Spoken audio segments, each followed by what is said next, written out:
23년이 지나고 24년이 된 지 어느새 한 달이라는 시간이 흘러 2월 달이 되었습니다. 새해가 시작되면 많은 사람들은 어떠한 목표와 결단을 하곤 합니다. 어떤 사람은 난 작년에는 못했지만 올해는 더 건강히 내 몸을 만들기 위하여서 운동을 해야겠다라는 결단을 하곤 하고요. 어떤 사람은 영어나 아니면 그 이외에 많은 공부들을 하면서 자신의 개발을 위해서 결단을 하곤 합니다. 또한 어떤 사람은요, 저축을 하기도 하고 많은 돈을 벌어서 이전보다 더 행복한 삶, 더 부유한 삶, 조금 더 편안한 삶을 살아야겠다라는 그런 목표를 가지곤 합니다. 각자가 원하고 바라는 것을 가지고 있고 이것을 꿈꾸고 이루기 위해 우리는 부단히 노력을 합니다. 우리는 이것을 대해서 소망이라는 말로 표현하기도 하고요. 또 다른 말로는 소원이라는 말로 표현을 하곤 합니다. 그렇다면 이런 소원과 소망은 비기독교인들에게만 있을까요? 많은 기독교인이 새해가 되면요, 이전보다 더 기도하지 못한 것, 이전보다 더 남들을 사랑하지 못한 것에 그 목표를 가지고 다짐을 하곤 합니다. 실제로 400명의 기독교인들에게 23년 한 해 동안 자신들의 생활 중에 가장 지우고 싶은 것, 가장 아쉬운 것은 무엇입니까? 라는 질문을 했을 때 게으름과 가족을 포함한 다른 사람을 사랑하지 못한 것을 가장 많이 뽑았다라고 합니다. 그러면서 또 다른 질문은, 그럼 24년 새해가 되었는데요, 그럼 당신의 소원은 무엇입니까? 라고 물어봤을 때 새로운 것에 도전하는 것과 이전보다 더 성숙해지는 신앙이라는 대답이 가장 많았다라고 합니다. 다시 말해 기독교인이든 비기독교인이든 저마다의 마음 가운데에 품은 소망과 소원이 있다라는 것이죠. 이런 가운데 저는 이 소원의 그럼 정확한 뜻이 무엇일까? 도대체 무엇이길래 사람의 마음 가운데 기쁨을 주기도 하고 슬픔을 주기도 하며 낭망을 주기도 하고 기쁘게 만들까, 설레게 만들까 좀 궁금해지기 시작했습니다. 그래서 이것을 사전에 검색하니까 그 뜻이 이렇게 나옵니다. 어떤 일이 이루어지기를 기다리는 간절한 마음이라고 표현됩니다. 즉 내가 물질이든 건강이든 자기 개발이든 그 무엇이든 간에 내가 결단한 것, 내가 어떤 것이 이루어지기를 간절히 바라는 그 마음이 바로 소망이자 소원이라는 것입니다. 그럼 제가 왜 이런 이야기로 설교를 시작했을까요? 바로 오늘 본문에 보니까 무엇인가에 실망하고 소원을 가진 사람이 나오게 됩니다. 우리가 오늘 함께 보는 이 누가복음 5장은요, 크게 4가지의 사건이 나옵니다. 첫 번째로는 이 베드로와 어부들을 부르시는 사건이 나오고요. 두 번째로는 문둥병자를 고치시는 사건, 세 번째로는 중풍병자를 고치시는 사건, 네 번째로는 레위인들을 부르시고 함께 식탁의 교제를 나누시며 금시에 관한 논쟁을 하시는 사건이 나오게 됩니다. 그중 오늘 첫 번째 사건에 대해서 여러분과 은혜를 나누길 원하는데요. 누가복음 5장에 나온 예수님께서 훗날 자신의 수제자가 될 베드로를 부르시는 장면은 모두 다 익히 잘 알고 계실 것입니다. 베드로 일행은 여느 날과 마찬가지로 배를 타고 어업을 나갑니다. 그물을 던지고 한참을 기다렸다가 그물을 끌어올립니다. 근데 어째서인지 그날따라 물고기가 단 한 마리도 잡히지 않습니다. 이게 어찌된 일인지 참 당혹스러웠던 베드로는 다시금 그물을 던지고 다시금 기다립니다. 끌어올렸지만 역시나 한 마리도 잡히지 않습니다. 완전히 실패하고 실망했습니다. 실제로 신약시대의 어부들의 생활을 찾아보니까요, 물고기를 잡으러 나갔을 때는 밤을 지새야 하는 일이 굉장히 많았고 그 어업으로 인하여서 소금에 절여서 팔든 잡힌 것을 그대로 팔든지 간에 그것으로 인하여 경제적인 생활을 이어갔다라고 합니다. 또한 팀을 이루어서 이 어업을 하였는데요. 그것은 성경에 많이 나와 있는데 복음서에 나오는 거센 바람이라고도 불리고 사나운 풍랑이라고도 나오는 그 폭풍에 대비하기 위함이었다라고 합니다. 이렇듯 밤을 지새웠으니 얼마나 몸이 피곤하고 정신이 없었을까요? 고기를 단 한 마리도 잡지 못했으니 기분도 좋지 않고 빨리 집에 가서 쉬고 싶었을 것입니다. 이런 상황에서 하나님의 아들인 예수 그리스도가 베드로를 찾아오신 것입니다. 이것이 바로 오늘 본문의 전반적인 흐름입니다. 누구나 저마다 가진 소망과 소원을 가지고 있습니다. 그리고 이런 소원을 이뤄가는 방식도 다양하죠. 여러분에게는 어떤 소망이 있으십니까? 그리고 무엇을 바라고 계십니까? 간절히 바라기는 오늘 본문의 이 베드로를 바라보며 소원을 이루어 가시는 하나님, 그리고 그 소원이 바뀌어가는 이 베드로의 모습을 바라보는 저와 여러분이 되기를 간절히 소망합니다.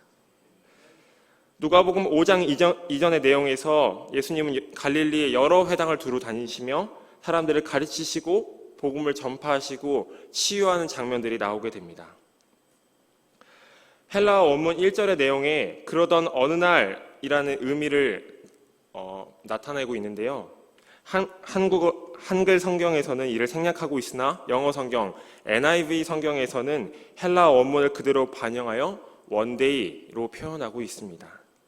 이 표현을 통해 앞선 내용과는 조금 다른 내용, 조금 특별한 내용이 이루어질 것이다 라는 것을 우리는 예측할 수 있습니다. 게네사렛 호숫가에 몰려든 무리를 가르치던 그날 예수님의 시선은 무리 밖 어부들을 향해 있었습니다.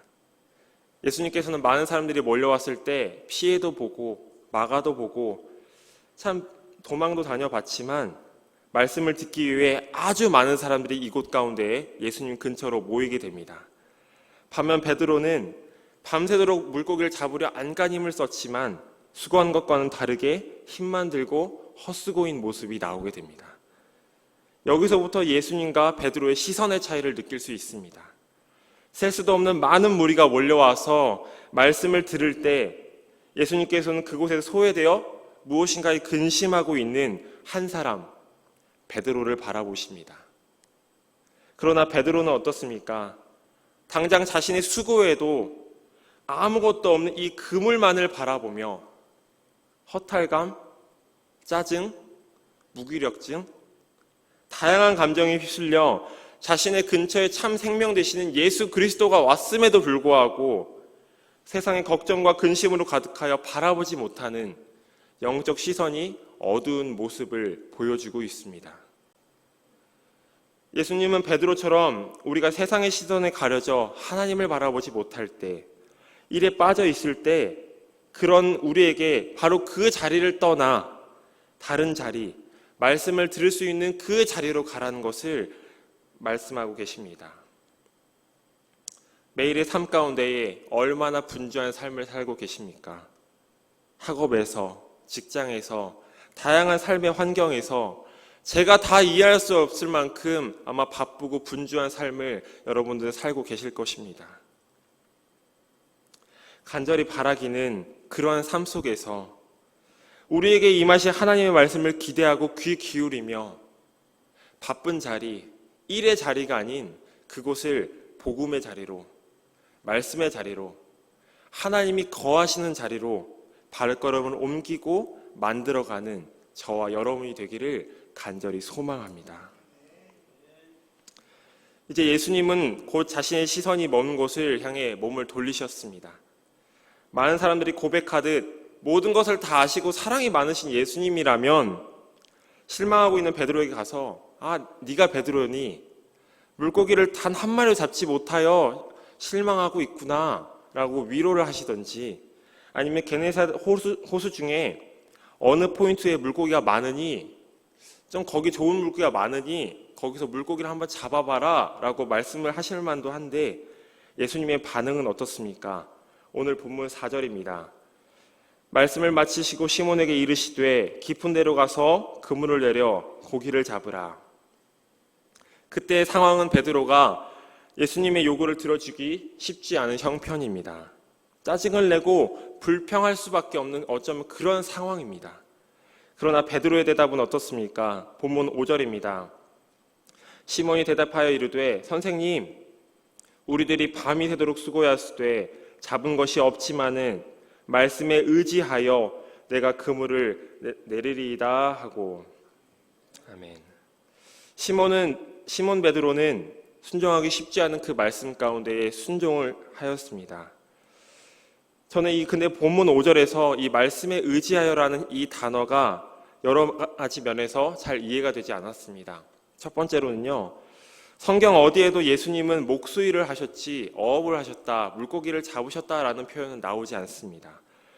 경험도 없고 잘 알지도 못하는 이 예수님이 고기잡이 전문가인 베드로에게 훈수를 두신 것입니다. 이것은 마치 제가 담임사관님에게 노래는 이렇게 하는 것이고 발성은 이렇게 하는 것입니다 라고 말을 하던가요, 아니면 하여진 사관이 유아교육을 전공했는데요, 아이는 이렇게 가르쳐야 되고 프로그램은 이렇게 진행해야 되고 혼낼 땐 이렇게 혼내야 됩니다 라고 아이에 대해서 교육에 관해서 무엇인가 말을 한다는 것입니다. 한마디로 말도 안 되는 그런 어처구니 없는 이야기라는 것이죠. 둘째, 저는 낚시를 해본 적은 없지만요, 주변의 이야기를 들어보면 큰 물고기나 품종이 좋은 물고기는 너무 깊지도 너무 얕지도 않은 적당한 깊이가 좋다라고 말들을 하는 것을 들을 때가 있었습니다. 근데 예수님은 어떻게 말씀하십니까? 오히려 깊은 데로 가라, 깊은 데로 가라, 깊은 곳으로 가라 라고 오히려 아주 깊은 곳으로 가기를 바라고 원하고 계시는 것입니다. 세 번째로는요, 누구나 밤을 새워본 경험이 있으실 텐데요, 밤을 새우고 나면 어떻습니까? 모든 것이 귀찮고 그냥 빨리 쉬고 싶다라는 마음이 가장 크게 느껴질 것입니다. 근데 하물며 밤을 새워 일을 하다 피곤한 상태인 베드로는 모든 것을 빨리 정리하고 쉬고 싶지 않았을까요? 근데 예수님은 밤을 새워 지쳐있는 그 베드로에게 가서 깨끗이 씻은 그물, 또는 이 그물 씻는 것도 어렵다고 하는데 방금 막 깨끗이 씻은 그 그물을 가지고 가서 다시 일을 해라 라고 말씀을 하고 계신 것입니다. 이런 불합리한 점을 모두 잘 알고 있는 시몬은 전문 어부답게 예수님의 그 가당치도 않은 명령에 거부할 수도 있었고 조목조목 반박할 수도 있었으나, 베드로는 자신의 경험, 자신의 계획, 자신의 고집, 어부 베드로라는 자기 자신을 내려놓고 예수님의 명령에 순종한 행동으로 답을 하게 됩니다. 그러자 그 결과가 어떻게 됩니까? 모두 잘 아시다시피 본문 6절에 나온 대로 많은 수의 물고기를 잡게 됩니다. 밤새도록 그물을 던졌지만 고기를 한 마리도 잡지 못했는데 예수님의 말씀에 순종하였더니 고기가 얼마나 많이 잡혔는지 그물이 찢어지게 됩니다. 7절에는 다른 배에 있는 사람에게 도와달라 손짓을 합니다. 그들이 와서 그물을 끌어올리고 보니까 결과는 우리가 잘 아는 대로 너무 많은, 두 배를 가득 채울 정도로 너무 많은 물고기를 잡게 됩니다. 호수도 어제 밤을 새웠던 그 호수이고, 그물도 어제 던졌던 그 그물이고, 어부도 어제 낙심한 그 어부인데, 같은 장소에서 같은 그물을 내리고 같은 어부가 내렸는데 주님의 말씀에 순종하였더니 많은 물고기를 잡게 됩니다. 이것이 바로 말씀의 능력이자 말씀을 순종할 때 생기는 복, 바로 우리가 상상하지 못하는 복이 임하는 것입니다. 사랑하는 구세군 영등포 영문의 공동체 여러분, 어부 베드로의 소원은 무엇이었습니까? 많은 물고기를 잡아 부를 축적하며 아마 평안한 삶을 살며 남부럽지 않게 사는 것이었을 것입니다. 그러나 지난밤 한 마리도 잡지 못하여 자신의 생계에 문제가 생기는 것은 아닐까 고민하며 그 삶 자체가 흔들리기 시작합니다. 그러던 중 능력이 많고 기적을 행한다는 소문이 들리는 예수님이 와서 깊은 데로 가 그물을 내리라고 하여 아마 믿져야 본전으로 한번 해보니 자신의 생애에 경험해보지 못한 엄청난 수확을 하게 됩니다. 이때 아마 베드로는 자신의 소원이 이루어졌다라고 좋아하지 않았을까요? 어찌된 일인지 근데 베드로는요, 무릎을 꿇으며 회개하는 모습을 보여줍니다. 물고기를 많이 잡게 해준 분께 그냥 감사를 표현하고 크게 대접만 해드리면 될 텐데 선생님이라는 호칭에서 주님이라는 아예 다른 호칭, 오히려 한 차원 더 높은 차원으로 높여 부르고요. 동시에 예수님의 무릎 아래 엎치려 나는 죄인이니 제발 떠나소서, 주여 제발 떠나소서라고 오히려 그 주님 앞에 납작 엎드리게 됩니다. 그런데 예수님의 반응은 우리에게 더 당혹감을 줍니다. 본문 10절입니다. 예수께서 시몬에게 이르시되 무서워하지 말라. 이제 후로는 네가 사람을 취하리라 하시니. 아멘. 같은 본문을 마태복음은 어떻게 전달합니까? 마태복음 4장 19절을 제가 읽어드리겠습니다. 말씀하시되 나를 따라오라 내가 너희를 사람을 낚는 어부가 되게 하리라 하니. 어째서인지 예수님은 베드로에게 이제부터 너는 사람을 낚게 될 것이다 라는 제자로서의 사명을 부여하십니다. 이것이 바로 예수님의 베드로를 향한 소원이었습니다.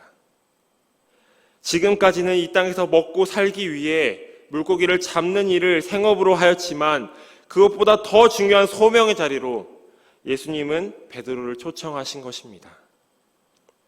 이제부터는 물고기가 아닌 사람 낚는 어부가 되어 하나님도 메시아도 모르는 그 사람들에게 하나님의 복음을 전하여라. 이 땅에서 무엇을 먹을까, 어떻게 살아가야 될까 고민하는 그들에게 찾아가 하나님의 말씀을 전하여라. 이 땅에서만 사는 듯 세상에서의 소망만 가지고 살아가는 그들에게 찾아가 하나님의 말씀을 전하고 하나님의 비전을 품게 하며 하나님 안에서 소망을 가지게 하라. 이것이 바로 예수님의 소원이었습니다. 그리고 이런 예수님의 소원에 베드로와 야고보와 요한은 어부에게 있어서 가장 소중한 배와 그물, 또한 그들의 희비를 가르던 그 물고기들, 모든 것들을 다 버려두고 예수를 따르는 모습을 보여주게 됩니다. 배와 그물은 어부들에 있어서 가장 중요한 것입니다. 왜냐하면 자신의 생기를 책임지기 때문에 생명줄과 같은 것이죠. 근데 그 모든 것을 버려두고 예수님을 따르기 시작합니다. 바로 예수의 제자가 되었다는 것이고, 다른 말로는 세상이 감당할 수 없는 하나님의 사람이 되었다라는 것입니다. 이렇듯 우리가 소망하는 것, 우리가 바라보는 것과 예수님께서 바라시는 것은 완전히 다릅니다. 그러면 우리의 모습은 어떻습니까? 새해가 되었지만 아직도 세상의 염려와 걱정과 그 세상 기준에 맞는 소망을 갖고 계시진 않는지요? 그것을 바라고 계시진 않는지요? 저의 소망을 말하며 오늘의 이 설교를 마칠까 합니다. 인간임명을 하고 저의 첫 임지이자 이 고향 영문인 영등포 영문에 와서 제가 가진 소망 하나가 있습니다. 그것은 바로 함께하는 사관이 되어야겠다라는 것입니다. 군우분들께서 무엇인가 꿈을 꿀 때 그것을 함께 꾸고 함께 그것을 이룰 수 있게 기도하는 사관이 되어야겠다. 군우분들께서 무엇인가의 어려움을 겪고 있을 때 내일과 같이 슬퍼하며 함께 기도하고 위로할 수 있는 사관이 되어야겠다. 군우분들께서 무엇인가에 기뻐하고 있을 때 내일과 같이 정말 함께 기뻐하고 함께 웃으며 그것에 정말 축복을 다할 수 있는 그런 사관이 되어야겠다. 영등평문의 군우분들 가운데 결코 혼자라고 느끼는 분, 외롭다라고 느끼는 분이 단 한 분도 없게 함께하는 사관이 되어야겠다. 이것이 바로 제가 영등평문에서 사역을 하며 가진 소망이자 앞으로 제가 사역을 하며 이루고 싶은 꿈 중 하나입니다. 사랑하는 여러분, 간절히 바라기는 24년이 한 달이 지나 흘러간 지금 저와 여러분이 어떤 소망을 갖고 계신지 모르겠지만 그 소망이 세상의 것으로 가득 차 있지 않고 하나님의 것으로 가득 차 있기를 간절히 소망합니다. 그래서 하나님 안에서 그 소망을 품고 하나님께 기도하며 오직 하나님께서 이루어가시는 그 소망, 그 소원을 바라보며 나아가는 그런 한 해가 되시기를, 여러분들이 되시기를 주님의 이름으로 간절히 축원합니다. 기도하시겠습니다. 하나님 아버지 감사합니다. 오늘도 이 거룩한 날, 복된 날 주셔서 우리가 함께 모여 하나님의 말씀을 들으며 아버지를 바라보며 나아갈 수 있게 주여 인도하여 주심에 주여 감사를 드립니다. 아버지, 오늘 베드로의 그 소원을 바꾸신 하나님, 베드로의 그 비전과 아버지 그 베드로에게 사명을 주신 그 하나님, 우리의 마음 가운데도 그런 사명을 더하여 주시옵소서. 하나님 안에서 꿈꾸게 하시고 하나님 안에서 그 꿈을 이뤄가게 하시며 그 모든 것을 이루시는 하나님께 감사와 영광을 올려드리는 우리의 삶이 되게 하여 주시옵소서. 감사드리며 이 모든 말씀 예수 그리스도의 이름으로 간절히 기도드리옵나이다. 아멘.